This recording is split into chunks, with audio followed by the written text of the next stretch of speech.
I have buried people for many reasons. Um, I had a very close friend die of breast cancer.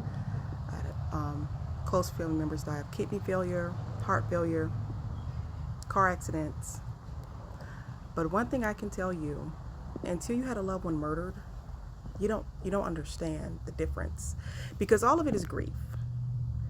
But there's a difference.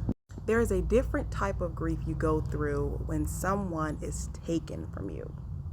Like, not an act of God or an accident took them, but someone who is still living at home, wherever they are, has taken a life that you value, that you loved.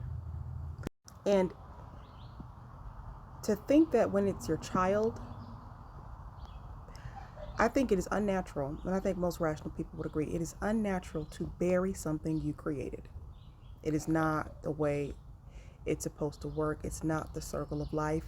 It is a tragic event. I don't wish that type of pain on my worst enemy. So, for all the individuals that want to sit up and judge Rodney Hinton, have a seat.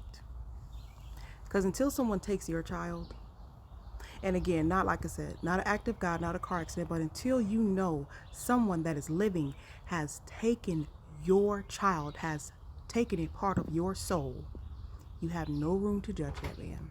For those saying like, oh, it wasn't even the same cop, that's because it wasn't premeditated. Like he said, he saw an individual that was a part of the same group organization that took his son, and while he's trying to fill a bottomless hole in his soul where his son was, his firstborn child, the person that killed him was most likely at home on paid leave. You see, it's one thing to have a family member murdered and it's a civilian, and you hope that the detectives find out who it is, and they're brought to some level of justice, serve some time. It's another thing when you sit up and you hear time after time, case after case. Just recently 3 cops were acquitted in Memphis. No accountability. They go home scot-free.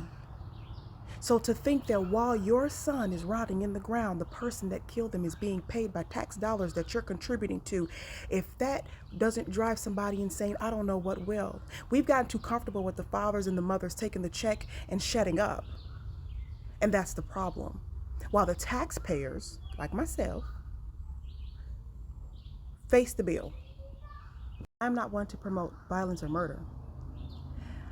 There has to be some consequences when we have our trained and armed public servants killing civilians at the rate that the United States does at a first world country basis.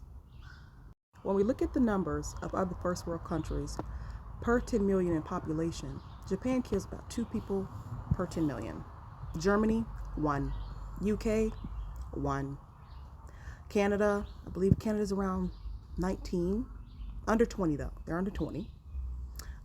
France, 6. The United States, 33.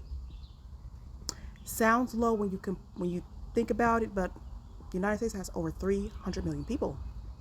That puts us over 1,000 deaths a year. There's a problem.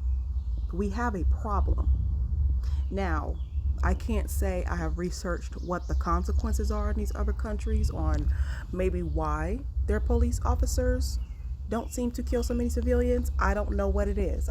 Maybe it's the media, maybe it's the gun culture that we have here in America. I don't know. Maybe their cops are just braver and they're not always scared for their lives. Who knows? This is not a black problem. This is not a white problem. This is a society problem that needs to be fixed.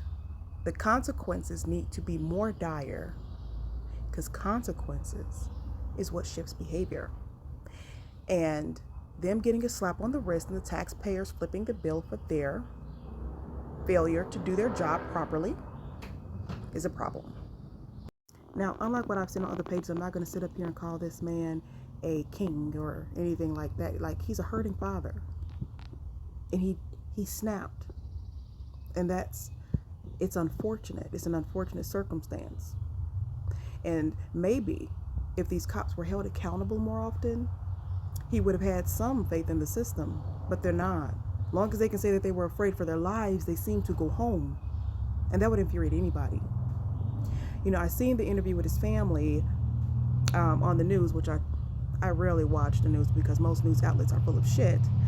But it was terrible, and I encourage him to never speak in the future. Just don't do that. They did it. That was everybody ain't meant for public speaking, and the news knew that. That's why they play games, you know, because everybody's not meant for public speaking. They did not help his case, but nonetheless, the man is not a convicted felon. He does not have several interactions with the police. The man snapped. And I pray that the system has mercy on him, because no parent deserves to bury their child. And murder is a different type of grief. And if you've never experienced it, it's a different type of anger it gives you. Because if somebody just, you know, gets into a car accident or gets cancer, you can't really be, you know, you can't really be too angry. There's no one to take it on. There's no one to take it out on. But somebody goes home after killing your kid, and they may not even get any jail time. You may say you'll be okay,